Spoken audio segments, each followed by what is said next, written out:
ছাত্র জনতার আন্দোলনের সময় বন্দুকের গুলি নিয়ে পুলিশ কর্মকর্তার কথোপকথনের একটি ভিডিও সোশ্যাল মিডিয়ায় ভাইরাল হয়। সেই ভিডিওতে ধরা পড়েছিলেন তৎকালীন স্বরাষ্ট্রমন্ত্রী আসাদুজ্জামান কামাল।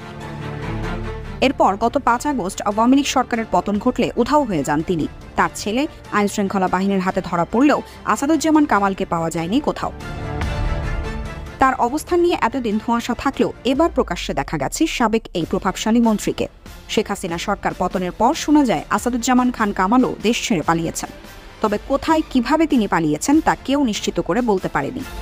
কিন্তু প্রকাশ্যে আসা একটি ভিডিওর মাধ্যমে জানা গেছে আসাদুজ্জামান খান কামালের অবস্থান। ওই ভিডিওতে সাবেক স্বরাষ্ট্রমন্ত্রী ছাড়াও আওয়ামী লীগের আরও কয়েকজন নেতাকে দেখা গেছে।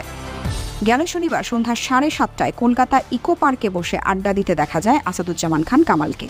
এ সময় তার মুখ ভর্তি সাদা দাড়ি দেখা যায়। দূর থেকে তাকে চেনার উপায় নেই যে তার নির্দেশেই সারা দেশে ছাত্র জনতার উপরে নির্বিচারে চালানো হয় গুলি। এ সময় তার সাথে দেখা মেলে আওয়ামী লীগের অসীম কুমার উকিল ও হাজি সেলিমের ছেলেসহ আরও কয়েকজনকে। কলকাতার এই ইকো পার্কে রাতে সাধারণত স্থানীয়রা আড্ডা দেওয়ার সুযোগ পান। সঙ্গে থাকে ডিনারের ব্যবস্থা। নিরাপদ ভেবেই সেখানে বসে আড্ডা দিচ্ছিলেন সাবেক স্বরাষ্ট্রমন্ত্রী আসাদুজ্জামান খান কামাল। তবে তাদের এই আড্ডা বেশিক্ষণ স্থায়ী হয়নি। সেখানে বাংলাদেশিরা জড়ো হতে থাকলে দ্রুতই সরে পড়েন তারা। অবশ্য এর আগেই ক্যামেরায় ধরা পড়েন এই নেতারা।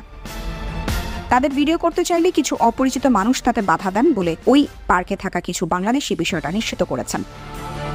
জানা গেছে বাংলাদেশি নাগরিকরাও এই পার্কে বেড়াতে আসেন, কিন্তু বর্তমানে বাংলাদেশি এখানে সংখ্যায় খুব কম। এদিকে আসাদুজ্জামান কামালকে ধরতে বারবার অভিযান চালালেও ব্যর্থ হয়েছে আইনশৃঙ্খলা রক্ষাকারী বাহিনী। তবে তার ছেলেকে ইতোমধ্যেই গ্রেফতার করেছে পুলিশ। এমনই তথ্য জানিয়েছে দৈনিক কালবেলা। মোহাম্মদ রেজা, কুমিল্লা ক্রাইম বার্তা।